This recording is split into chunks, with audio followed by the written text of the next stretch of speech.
It happens all the time. I get a frantic call. Sometimes it's early in the morning, sometimes it's late at night. Somebody has been the subject of a federal investigation. My name is Ron Chapman. I defend a lot of healthcare professionals in federal court, but I also defend other professionals, business professionals and whatnot, in federal investigations, in federal indictments, and certainly during federal trials. And over the course of my career, we've had a tremendous number of acquittals, including a $550 million fraud acquittal in Detroit, Michigan, not too long ago, 54 counts of not guilty for my client involved in that. So throughout my career, I've certainly seen my fair share of federal investigations, and here are some early tips for how to deal with a federal investigation or indictment. There's a few things that are going to be relevant to discuss here. The first is something called a grand jury subpoena. The second thing is called a target letter. These are the two most prominent ways somebody may learn that they are the subject of a federal investigation.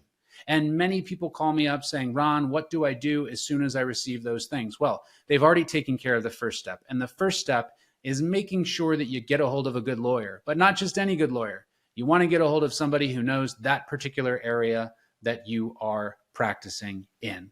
That's the legal side. Get a hold of a lawyer. They're going to take action. I'm a lawyer. I can certainly help a lot of people with that.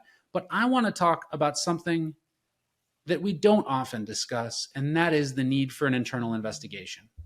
If there's a healthcare practice or any sort of business that receives a target letter or a grand jury subpoena from the U.S. Attorney's Office of their district, it's important not just to receive the letter and contact a lawyer, but it's also important to engage in an investigation to preserve evidence and understand what has happened. There's a concept called preservation that you must engage in when you receive any communication from the federal government that they're looking into you.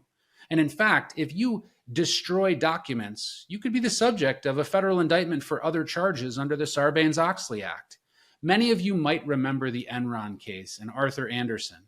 Enron was one of the biggest companies in the world at the time, and they had some accounting scandals where their stock wasn't really worth what they said it was. As a result, Enron started to collapse, but one other thing happened during that collapse. Dump trucks were literally pulled into New York, and paper was pushed into those dump trucks that was related to the accounting scandal, and a shredding operation was underway.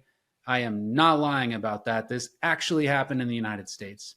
In response to that, Congress passed something called Sarbanes-Oxley Act. And in that act, there was a provision that says, if you destroy a record, tangible document item that obstructs with an investigation that you know about that is brought by the government, you can be charged with obstruction of justice. You can also be charged with destruction of the evidence. In addition, a jury can also receive an instruction that your destruction of evidence is kind of indicative of your guilt. What does that mean? Well, certainly most people who have businesses have some sort of document destruction policy. And if you don't have one, you should contact us and we can certainly take care of that for you.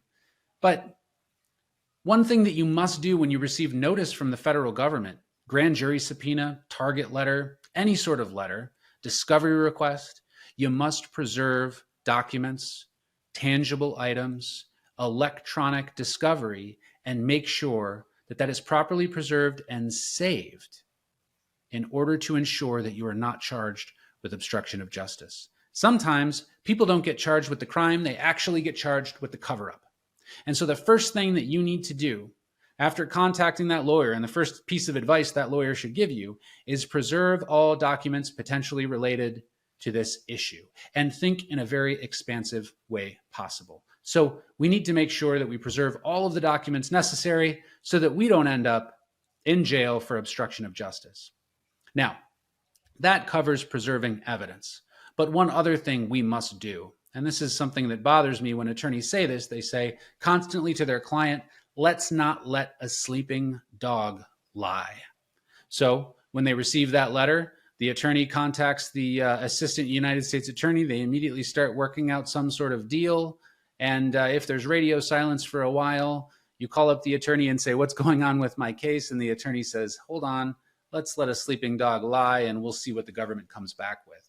There is no more lazy approach than that to a federal investigation. I assure you, ladies and gentlemen, and I tell everybody this, The federal government should not be considered to be a sleeping dog. They are not sleeping. They are actively investigating a case against you, and you must assume so if you received correspondence indicating that. And if you are not also investigating your case, when it comes time to defend yourself, you will be caught flat-footed and completely unable to launch a defense to the allegations. I handle a lot of cases for a lot of clients, and a lot of cases for a lot of clients who've handed me the case after they've had other counsel. Frequently, I see that the investigation was not done, witnesses were not talked to, documents were not preserved. We don't have an investigative file that tells us what's going on. And then 3-4 years later, after the initial issue happened, I have a tough time rebuilding that investigation.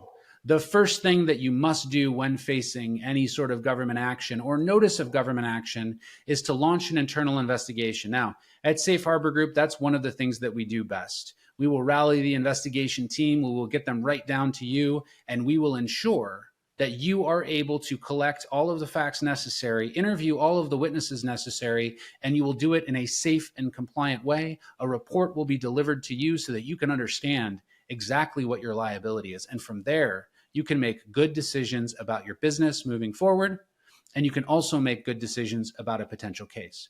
Remember, when the government sends you notice that you're doing something wrong, and you're still doing that thing that the government perceives as being wrong, you could be increasing the penalties against you. So one of the things that we also do during this investigation is try to find out why the government believes this is wrongful. And if it is in fact wrongful, we can put a stop to it.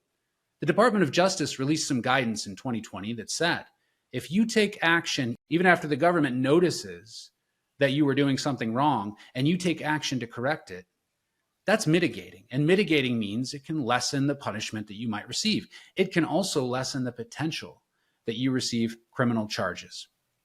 Ladies and gentlemen, if you receive notice from the federal government that they are looking into you, sleeping on it, remaining silent is not the strategy.